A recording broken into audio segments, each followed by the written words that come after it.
अस्सलामुअलैकुम एवरीवन। आज मैं आप लोगों के साथ दावत मेन्यू शेयर करूंगी, जिसमें मैं आप लोगों को बताऊंगी कि कम वक्त में हम ज़्यादा डिशेस किस तरह से तैयार कर सकते हैं, जो कि बहुत अच्छी भी लगें, गेस्ट भी खुश हों और हमें बहुत ज़्यादा मेहनत भी ना करनी पड़े। क्योंकि गर्मी भी बहुत ज़्यादा है आजकल और बहुत ज़्यादा काम किचन में करना बहुत मुश्किल होता है। तो इसलिए ऐसी चीज़ें जो कि ना आसानी से थोड़े टाइम में बन जाएँ, वो रेसिपीज़ मैं आज आप लोगों के साथ शेयर करूँगी। आइए स्टार्ट करते हैं डिफरेंट रेसिपीज़। बिस्मिल्लाहिर्रहमानिर्रहीम। सबसे पहले मैंने बना ली थी सैलड, और सैलड बना के मैंने फ्रिज में रख दी थी। इसके बाद मैंने स्टार्टर्स में बनाने थे बंस, तो बंस के लिए मैंने ले लिया था 3 कप मैदा और 1 टीस्पून मैंने उसमें इंस्टेंट ईस्ट डाल दिया था, और 1 टीस्पून ही मैंने इसमें डाल दी थी पिसी हुई चीनी, और चुटकी भर मैंने इसमें नमक डाला था, और 2 टेबल स्पून मैंने इसमें जो है वो दही डाल दिया था। तो पहले तो मैंने इसको अच्छे से मिक्स कर लिया था हाथों से, उसके बाद फिर मैंने इसे नीम गर्म पानी से गूँध लिया था। तो हमने बस इसको जो है ना वो बिल्कुल सॉफ्ट सी, जिस तरह एक डो रेडी करते हैं ना, उस तरह से हमने सॉफ्ट सी डो रेडी कर देनी है। और बीच में मैंने इसमें थोड़ा सा ना अभी ऑयल भी डाला था, 2 टेबल स्पून के करीब मैंने ऑयल डाल दिया था। उसके बाद फिर मैंने इसको जो है ना जब अच्छे से नीट कर लिया था, तो ऑयल से ग्रीस करके तो इसको जो है कवर करके मैंने रख दिया था इतनी देर तक कि ये ना डबल हो जाए अपने साइज़ में। इसके बाद मैंने फिर जो है ना वो बना लिया था अपना डिज़र्ट, और डिज़र्ट बनाने के लिए मैंने ले लिया है थोड़ा सा दूध। मैंने लिया है 1 लीटर दूध मैं एक्चुअली यूज़ करूँगी कस्टर्ड के लिए। तो उसमें से मैंने थोड़ा सा ठंडा दूध निकाल लिया था, जिसमें मैंने जो है ना वो 3 टेबल स्पून जो है वो कस्टर्ड पाउडर डाल दिया था। इसको मैंने अच्छे से मिक्स कर लिया था, यानी कि इस तरह के इसमें कोई भी लम्प्स नहीं होने चाहिए। और ये हमेशा ठंडे दूध में ही करते हैं, गर्म दूध में करें तो फिर लम्प्स जो है ना वो बहुत सारे बन जाते हैं।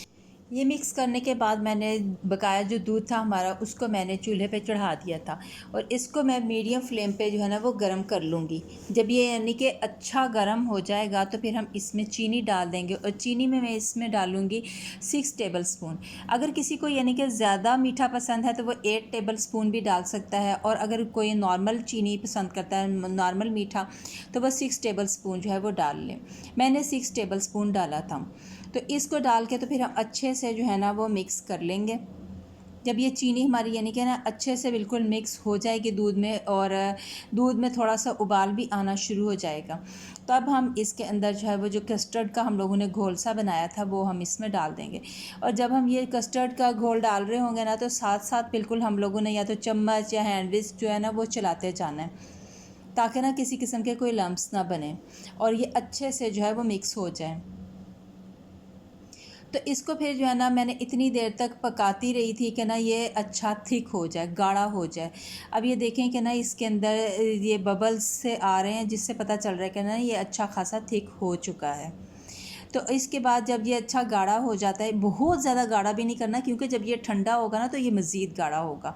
तो इस वक्त मैं इसकी फ़्लेम ऑफ़ कर दूँगी, और फ्लेम ऑफ़ करके भी इसके अंदर हम चम्मच ज़रा चलाते रहेंगे, ताकि ना ये ज़्यादा हीट जो है ना वो इसके अंदर से वो निकल जाए, वरना इसके ऊपर ना एक बलाई सी आ जाती है। तो वो बलाई ना आए, इसके लिए हम लोग इसके अंदर ना चम्मच ज़रा चलाते रहेंगे, तो फिर ये जो है ना वो जल्दी ठंडा भी हो जाएगा और बलाई भी ऊपर नहीं आएगी इसके। और ये मीठा जो है ना ये मैंने पहले इसलिए बना लिया था कि ना ये इसने ज़ाहिर है ठंडा ये सर्व करना होता है, तो ठंडा करने के लिए ये मैं रेडी करके तो इसको फिर मैं फ्रिज में रख दूँगी। और इसके लिए अब ना मैंने बनानी थी केक की लेयर्स लगानी थी। ये है मेरे पास बनाना केक, मैंने बेक किया था, ये भी खुद ही बेक किया था मैंने। तो इसकी पहले मैंने अपने सर्विंग बाउल जो था उसमें मैंने लेयर लगा दी थी नीचे केक की, फिर उसके ऊपर बनानास जो थे वो मैंने उनकी लेयर्स लगा के, फिर कस्टर्ड जो बनाया था, हाफ़ कस्टर्ड जो है ना मैंने वो इसके ऊपर डाल दिया था। बस इस तरह से ना फिर अब मैं इसकी दोबारा से केक की लेयर्स लगाऊंगी, और ऊपर फिर बनाना की लेयर लगा के तो फिर दोबारा से कस्टर्ड की लेयर लगा दूंगी, और एंड में फिर इसको जो है ना वो फाइनल जिस तरह हम डेकोर करते हैं उस तरह से हम इसको कर देंगे कि ना ऊपर केक लगाएंगे, बनाना लगाएंगे, और फिर इसी केक जो है ना ये बनाना केक, इसी का ही जो है मैं वो उसको क्रश करके ना अच्छे से मैंने यानी कि चॉपर में डाल के मैंने उसको थोड़ा सा कर लिया था, तो वो उसका ना चूरा सा बन गया था। तो वो चूरा भी उसके ऊपर स्प्रिंकल स्प्रिंकल कर दूँगी। उसके बाद फिर इसके ऊपर थोड़े से बादाम जो है ना वो भी हम गार्निश कर देंगे बादाम से, बारीक बारीक से बादाम काट के, तो वो हम इसके ऊपर जो है वो स्प्रिंकल कर देंगे। तो ये जो मैंने केक बेक किया था ना, इसके ऊपर भी मैंने जो है वो बादाम लगाए हुए थे। इसका ना जब ये हम लोग कस्टर्ड इस तरह खाते हैं ना, तो मुंह में जब ये बादाम आते हैं ना, तो उसका क्रंच जो है ना वो एक बहुत ज़्यादा मज़े का लगता है। तो ये भी मैंने अपना कस्टर्ड रेडी करके, तो मैंने इसको फ्रिज में रख दिया था ठंडा होने के लिए। इसके बाद मैंने जो है ना वो स्टार्ट कर दिया था, बस पास्ता बनाना था, उसके लिए मैंने कीमा रेडी करना था। और इसी से ना मैं एक दफ़ा ये कीमा जो है ना वो रेडी करूँगी, तो मैं ये जो अपने बंस मैंने बनाने हैं ना एज अ स्टार्टर, उसमें भी ये मेरा यूज़ होगा, और साथ में ये मैं पास्ता के लिए भी करूँगी। तो इसके लिए मैंने पैन में थोड़ा सा ऑयल डाल के, तो पहले मैंने इसमें ज़ीरा थोड़ा सा डाल दिया था, और फिर चॉप किया हुआ मैंने इसमें गार्लिक डाल के, तो इतनी देर तक जो है ना इसको पकाया था कि ना गार्लिक का कलर जो है ना वो हल्का हल्का चेंज हो जाए। फिर उसके बाद मैंने 1 kg के करीब जो है वो बीफ का कीमा जो है वो डाल दिया था, और उसके बाद फिर मैंने इसमें जो है ना वो नमक डाल दिया था 2 टीस्पून के बराबर। और फिर इसको हम लोगों ने जो है ना वो पकाना है इतनी देर तक कि कीमे का कलर जो है ना वो चेंज हो जाए, यानी कि ये जब थोड़ा ना वाइट वाइट सा हो जाएगा। अभी आप ये देखें कि कीमे का कलर चेंज हो चुका है। अब इसमें मैं बाकी स्पाइसेस भी डाल दूँगी। तो 1 टीस्पून मैंने इसमें रेड चिली पाउडर डाल दी थी, और हाफ़ टी स्पून मैंने इसमें पिसी काली मिर्चें डाली थी, थोड़ी सी मैंने इसमें हल्दी डाल दी थी, और फिर मैंने इसमें जो है ना वो प्याज डाली है। ये मैंने चॉप कर ली थी, फ़ाइन चॉप की हुई प्याज है। ये 1 मीडियम साइज़ की प्याज थी।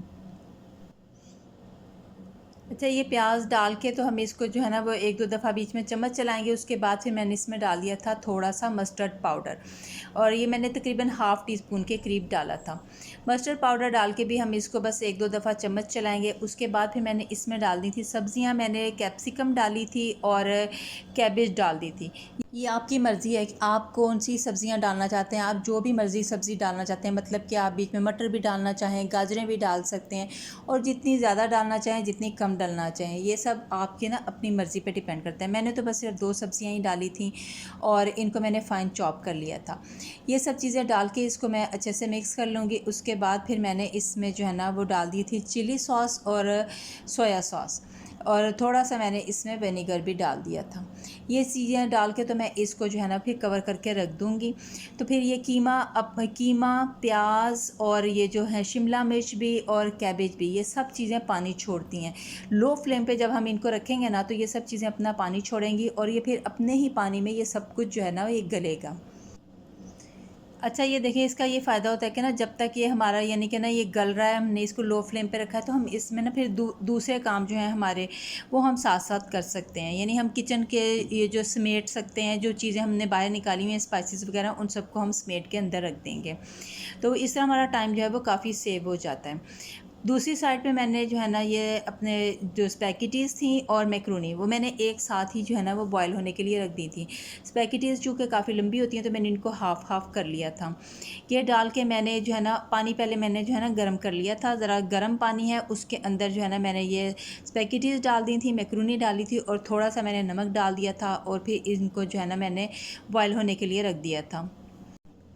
जब ये बॉयल हो जाएंगे, तो फिर इनका ये जो गर्म पानी है ये ड्रेन कर देना है, और किसी भी स्ट्रेनर में निकाल के ना, तो इसको ठंडा पानी इनके ऊपर से गुजारना है। उससे ये होता है कि ना ये फिर आपस में चिपकती नहीं है बिल्कुल भी, और ये अलग अलग से यानी कि निखरी निखरी सी फिर रेडी हो जाती हैं। तो अब ये हमारे जो है ना बॉयल हो गई थी बहुत अच्छे से, तो मैंने इनको जो है ना पानी ड्रेन करके, तो इनके ऊपर से ठंडा पानी जो है वो गुजार दिया था। अच्छा, दूसरी साइड पे हमारा कीमा जो है वो भी बिल्कुल अच्छे से रेडी हो गया था।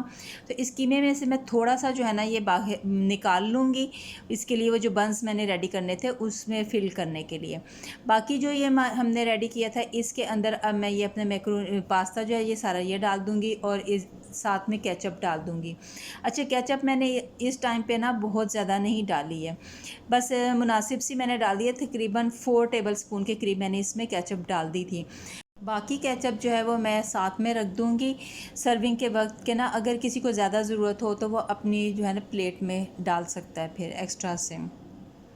तो बस इस तरह से मेरी फिर ये जो है पास्ता भी रेडी हो गया था, और फिर इसको मैंने जो है सर्विंग बाउल में डाल के, तो इसको भी मैंने एक साइड पर रख दिया था। तो इस तरह ना मुझे ये अंदाज़ा होता जा रहा था कि मेरे कितने काम जो है ना वो कवर हो गए हैं, यानी मैंने कितनी चीज़ें बना ली हैं। तो बस फिर मेरा ये भी पास्ता भी रेडी हो गया था, बहुत ज़बरदस्त सा, और यकीन माना ये सबको बहुत ज़्यादा पसंद भी आया था। इसके बाद फिर मैंने ले ली थी कढ़ाई, और अब मैंने बनाना है कोरमा, चिकन कोरमा बनाना है। ये जो शादियों वाला कोरमा होता है, मैं वो बना रही थी। तो इसके लिए मैंने ऑयल ले लिया था, काफ़ी सारा मैंने कढ़ाई में ऑयल डाला था, और उसमें मैंने डाल दिए थे 2 जो है वो बड़े साइज़ के प्याज थे, उनको मैंने स्लाइस कर लिया था। इनको मैंने फ्राई करना है, यानी कि गोल्डन कलर जब इनके ऊपर आ जाएगा ना, इतनी देर हमने इन्हें फ्राई करना है। अच्छा, ये चूँकि बड़ी ईद के बाद के जो है ना मैं दावत कर रही थी, तो अगर हम इसमें सारा ही मटन और बीफ रख दें ना, तो फिर बिल्कुल भी मज़ा नहीं आता, यानी कि एकदम यकसानियत सी होती है, और फिर अच्छा फ़ील भी नहीं होता। इसलिए मैंने बीच में जो है ना वो चिकन भी रखा है, ताकि अगर किसी को पसंद ना हो बीफ या मटन, तो वो फिर जो है ना वो चिकन ले लें।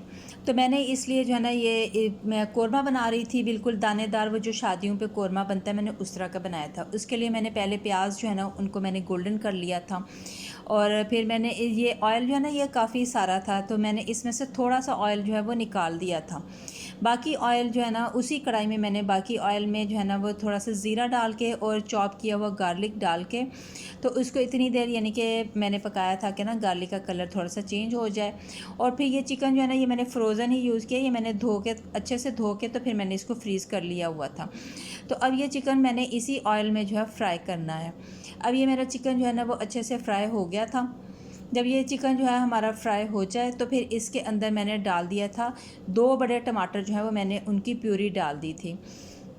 अच्छा, आपने ना इस तरह चॉप करके नहीं डालने हैं टमाटर। अगर चॉप करके डालेंगे ना, तो फिर ये टमाटर ना गलने में भी बहुत टाइम लेंगे, और वो ना सही से अच्छे से यानी कि ना कौरमे की ग्रेवी नहीं बनती है। इसकी प्योरी ही डालें ना, तो फिर अच्छा लगता है। और 2 टेबलस्पून के करीब मैंने जो है ना वो ग्रीन चिलीज़ जो है उनकी पेस्ट डाल दी थी। तो इसके बाद मैंने बीच में थोड़ा सा पानी डाल के, तो फिर स्पाइसेस डाल दिए थे। मैंने इसमें जो है ना ये बिल्कुल सिंपल से चंद जो स्पाइसेस होते हैं ना वही वाले डाले थे, यानी कि मैंने नमक डाल दिया था, इसमें अदरक पाउडर डाला था, हल्दी डाल दी थी, और पिसी लाल मिर्चें। अच्छा, ये जो प्याज मैंने गोल्डन किए थे ना, इनको अब ये ना बड़े क्रिस्प हो गए हैं, इनको हाथों से ही हम क्रश कर लेंगे, आप चाहें तो चॉपर में भी कर सकते हैं। ये क्रश करके, तो फिर जब हमारी चिकन जो है ना यहाँ पे ये काफ़ी हद तक डन हो चुका हुआ है, तो इसमें अब हम वो प्याज जो है ना वो डाल देंगे। आप ये देखें कि इसका पानी किस कदर कम हो चुका हुआ है। इस स्टेज पे हम वो प्याज डाल देंगे। अच्छा, ये प्याज जो है ना इनको इस तरह से गोल्डन फ्राई करके, और फिर उसके बाद जो है ना हाथों से क्रश कर लें या चॉपर से कर लें, तो वो डालने से, इस तरह प्याज डालने से ना फिर ये हमारी जो ग्रेवी बनती है ना वो दानेदार बनती है, बिल्कुल वो जिस तरह बिल्कुल शादियों पे मिलता है ना कौरमा दानेदार सा, ये उस तरह का फिर रेडी होगा। अच्छा, आप यकीन करें कि ना मैंने अपना ये जो मेन्यू जो है वो तरतीब दिया था ना, उसमें मैंने चिकन भी रखा हुआ था, तो इसकी वजह से सब ने इसे बहुत ज़्यादा पसंद किया था, यानी कि मुख्तलिफ़ किस्म की चीज़ें मिल रही थी ना। वरना अक्सर ये होता है कि जब हम बड़ी ईद के बाद किसी दावत पे जाते हैं ना, तो वो ज़्यादातर हमें बीफ और मटन ही मिलता है। तो इस तरह हम लोगों को ना बीच में, वैसे अगर कोई सब्ज़ियाँ खाने वाले हो ना, तो सब्ज़ी भी जो है ना वो उसका भी कोई ना कोई आइटम हम रख सकते हैं। लेकिन अभी मेरे घर जो गेस्ट आ रहे थे वो सब्ज़ी नहीं इतनी ज़्यादा पसंद करते, इसलिए मैंने सब्ज़ी नहीं रखी थी। तो बस मैंने जो है ना ये प्याज डाल के, तो इसको थोड़ा सा मैंने भून के कवर करके रख दिया था। उसके बाद अब मैंने जो है ना इसमें डाल दिया है दही। ये तकरीबन मैंने इसमें डाल दिया था कोई 6 टेबल स्पून के करीब मैंने दही डाला है। दही डाल के, तो फिर हम इसको जो है ना फिर से थोड़ा से यानी कि इसको भूनेंगे। उसके बाद फिर हम इसको कवर करके रख देंगे लो फ्लेम के ऊपर। तो फिर हमारा कौरमा जो है ना बहुत ज़बरदस्त सा बस डन हो जाएगा, रेडी हो जाएगा। दही डालने से ये होता है कि ना इसमें हल्का सा जो है ना एक खट्टापन सा जो है वो आ जाता है।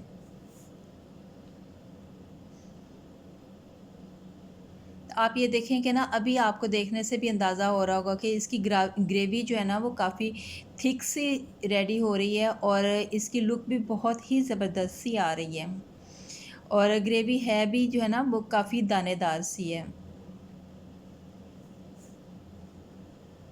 तो बस मेरा कोरमा जो है ना ये रेडी हो गया था। मैंने फ्लेम ऑफ़ कर दी थी, और एंड में मैंने इसके ऊपर जो है ना तकरीबन 1 टीस्पून जो है वो मैंने डाल दिया था पिसा गरम मसाला। अच्छा, मैं पिसा गरम मसाला एंड में डालने से ना मुझे ये लगता है कि ना खुशबू बहुत ही ज़्यादा अच्छी आती है। इसके बाद मैंने इसको सर्विंग बाउल में जो है वो निकाल लिया था। अच्छा, और सर्विंग बाउल जो है ना उसको हमेशा जो है वो साफ़ कर लेना चाहिए। कॉर्नर्स वगैरह अगर कहीं पे कोई लग जाए ना, सालन वगैरह कुछ भी, तो उसको साफ़ कर लेते हैं। और फिर ऊपर से मैंने इसको जो है ना वो बादाम से गार्निश कर दिया था। तो ये बहुत ज़बरदस्त सा दानेदार बादामी सा कोरमा जो है ना वो रेडी हो गया था, और हर किसी को ये बहुत ही ज़्यादा पसंद आया था। तो कोरमा भी मेरा रेडी हो गया। इसके बाद जो है मैंने बनाया था फिर पुलाव, मटन पुलाव मैंने बनाया। तो मटन पुलाव के लिए मैंने ले लिया था गोश्त, मैंने ले लिया था तकरीबन 1 kg के करीब, और साथ में मैंने इसमें जो है ना प्याज, टमाटर, हरी मिर्चें, लहसुन, अदरक, ये सब कुछ डाल के, और साथ में मैंने जो है ना इसमें नमक, पिसी लाल मिर्चें, हल्दी और गरम मसाला, ये चीज़ें डाल के, तो थोड़ा सा मैंने इसमें फिर पानी डाला था, और कुछ खड़े मसाले मैंने इसमें डाल दिए थे। खड़े मसाले वही होते हैं जो हम हमेशा चावलों में डालते हैं, यानी कि ज़ीरा होता है, दालचीनी होती है, बादियान का फूल, लौंग, बड़ी इलायची, छोटी इलायची, ये डाल के मैंने तो फिर थोड़ा सा पानी डाला था, और उसके बाद मैंने इसको गलने के लिए रख दिया था। अब ये मैंने आप ये देखें कि ना ये मेरा अच्छे से गल चुका था, और इसको मैंने फिर कुकर से जो है ना वो निकाल लिया था। मैंने इसको जो है ना वो दूसरे पतीले में शिफ्ट कर लिया था। तो ये देखें अभी इसके अंदर जो है ना वो काफ़ी यखनी है। ये यखनी जो है ये मैं निकाल लूँगी। यखनी मैंने निकाल ली थी एक और बाउल में, और उसके बाद फिर मैंने इसमें ऑयल डाल के तो इस गोश्त को ना अच्छे से भून लिया था मैंने। थोड़ा थोड़ा सा पानी डाल के तो मैं अच्छे से इसको भूनती गई थी। इस वक्त भूनते वक्त मैंने बीच में यखनी नहीं डाली थी। जो मैंने यखनी निकाली है ना ये इस टाइम पे मैंने नहीं डाली थी। यखनी मैंने बाद में डाली थी, जब यानी हम इसके अंदर पानी डाल के इसको रखेंगे ना ये चावलों के लिए उबाल आने के लिए इसका पानी का, तो उस वक्त हम बीच में यखनी भी डालेंगे। और ये इस वक्त मैंने इसमें बिरयानी मसाला भी डाल दिया था, और ये होममेड बिरयानी मसाला, आप यकीन करें मेरे इस बिरयानी मसाले का इतना ज़बरदस्त टेस्ट आता है ना। और बस फिर मैंने इसमें पानी डाल दिया था। जब मैंने अच्छे से गोश्त को भून लिया उसके बाद मैंने इसमें पानी डाल दिया था। आधी मैंने यखनी डाली थी, आधी तो नहीं, वो कम थी, आधी से तो काफ़ी कम, 1 कप ही सिर्फ निकली थी, बाकी मैंने इसके अंदर पानी डाल दिया था। और चावल मैंने पहले से ही धो के तो जो है ना वो भिगो के रख दिए हुए थे। तकरीबन 1 घंटा मैंने इन्हें भिगो के रखा था। इस तरह से जब हम भिगो के रखते हैं ना तो फिर चावल बहुत ज़बरदस्त लंबे लंबे से रेडी होते हैं। तो ये मेरा जो पुलाव वो भी बहुत ज़बरदस्त सा रेडी हो गया था। इसको भी मैंने जो है ना वो फिर साथ ही ये जो है इसमें पहले मैंने दम पे इसको कुछ देर के लिए रखा था, उसके बाद फिर मैंने डिशेस में जो है ना वो डाल दिया था। 2 डिशेस जो है ना उनमें मैंने सर्विंग डिशेस में मैंने इसे डाल लिया था। इसके बाद फिर मैंने जो है ना ये जो मैंने डो बनने के लिए रखी हुई थी, राइस होने के लिए रखी हुई थी, ये मेरी डो जो है ना ये राइस हो गई थी अच्छे से। तो इसको फिर मैंने जो है ना वो हाथों को ऑयल से ग्रीस करके, तो इसके अंदर जो एक्स्ट्रा एयर होती है ना उसको पहले हम निकाल लेते हैं। इस तरह से मैंने इसको एक थोड़ा सा 1-2 दफ़ा इधर उधर फ़ोल्ड करके तो इसकी एक्स्ट्रा एयर जो है ना वो मैंने निकाल दी थी। फिर उसके बाद मैंने इसे काउंटर टॉप पे निकाल लिया था। अच्छा, काउंटर टॉप पे निकाल के भी मैंने इसको थोड़ा सा जो है ना वो नीट करके, तो उसके बाद इसके मैंने जो है ना वो छोटे छोटे से पेड़े बना लिए थे। तो 10 पेड़े मेरे बन गए थे। अब हर एक को जो है ना हम लोगों ने जो है वो बेल लेना है, थोड़ा सा लंबे रुख में इसको बेलना है, क्योंकि मैं जो बर्गर्स से बना रही हूँ ना वो मैं बना रही हूँ यानी स्टफ़्ड बर्गर्स हैं ये, तो ये मैं यानी लंबे वाले बना रही हूँ। तो इसके लिए पहले हम लंबे रुख में जो है ना इसको थोड़ा सा बेल लेंगे। और जो हमने कीमा जो है वो रेडी किया हुआ था वो फिर कीमा इसके अंदर रख के तो इसको जो है हम लोगों ने फ़ोल्ड कर देना है। ये जिस तरह मैं फ़ोल्ड कर रही हूँ बस इसी तरह हमने इसको फ़ोल्ड कर देना है। और उसके बाद फिर मैंने इसके जो है ना डो को आगे से ये जो रोटी बनाई है इसके कट्स लगा दिए थे। अच्छा, ये कट्स जो है ना ये एंड तक बिल्कुल नहीं लगाने हैं, एंड से जुड़ा रहने देना है। और फिर इस तरह हम फोल्डिंग कर देंगे, इसको किनारों को जो है हम वो प्रेस कर देंगे अच्छे से। तो ये फिर इस तरह ना बहुत ज़बरदस्त से बन जाते हैं। फिर मैंने इन्हें ना बेकिंग ट्रे में रख दिया था। बेकिंग ट्रे को मैंने बटर पेपर लगा के तो और फिर इन्हें मैंने किसी ना वो कॉटन के कपड़े से कवर करके हमने रख देना होता है। इससे फिर ये होता है कि इनका साइज़ फिर दोबारा से थोड़ा सा राइज़ हो जाता है, बड़ा हो जाता है ना। और फिर इसको हम लोग कर देंगे एग वॉश। और एग वॉश करके तो इसके अंदर फिर मैंने ये जो इसके कट्स हैं ना इनमें मैंने वो लगा दी थी एक एक शिमला मिर्च का बारीक सा स्लाइस और एक एक टमाटर का स्लाइस लगा के। उससे ना ये फिर बहुत ज़्यादा खूबसूरत लगते हैं, यानी देखने में बहुत अच्छे लगते हैं। और फिर ऊपर से मैंने कलवंजी भी स्प्रिंकल कर दी थी और थोड़े से तिल जो है ना वाइट तिल वो भी मैंने स्प्रिंकल कर दिए थे। और ओवन को मैंने पहले से ही प्री हीट होने के लिए रख दिया हुआ था। तो इनको जो है ना मैंने इस तरह, ये मेरी 2 डिशेस जो है ना वो रेडी हो गई थी। तो ये स्टार्टर में ना बहुत ही ज़बरदस्त लगते हैं, बहुत अच्छा लगता है। और ख़ास तौर पे जब बच्चे आ रहे हों साथ, तो फिर बच्चों को तो ये चीज़ें इस तरह की बहुत ही ज़्यादा अच्छी लगती हैं।